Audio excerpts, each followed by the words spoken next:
Hi అండి. బయట వర్షం పడుతుంది. వేడివేడిగా క్యాబేజీ పకోడీ అయితే తినాలనిపించింది. దానికి కావాల్సినవన్నీ నేనైతే ప్రిపేర్ చేసుకున్నాను. కొత్తిమీర, కరివేపాకు, పచ్చిమిర్చి, సాల్ట్, శనగపిండి అయితే అన్నీ వేసి మిక్స్ చేసి కలిపి అయితే పక్కన పెట్టేశాను.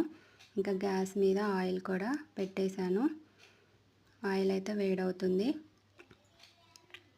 ఈ వీడియో చూస్తున్న ప్రతి ఒక్కరూ లైక్ చేసి సబ్స్క్రైబ్ చేయండి. కొత్తగా యూట్యూబ్ ఛానల్ స్టార్ట్ చేశామండి. మీ సపోర్ట్ మాకు కావాలి. చూడండి, క్యాబేజ్ పకోడీ అయితే రెడీ అవుతుంది.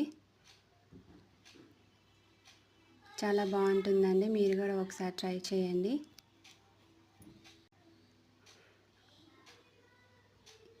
నేనైతే ఆయిల్ రాకుండా చూడండి క్యాబేజ్ పకోడీ ఎలా చేశాను. మా వీడియో నచ్చితే మాత్రం లైక్ చేసి సబ్స్క్రైబ్ చేయండి.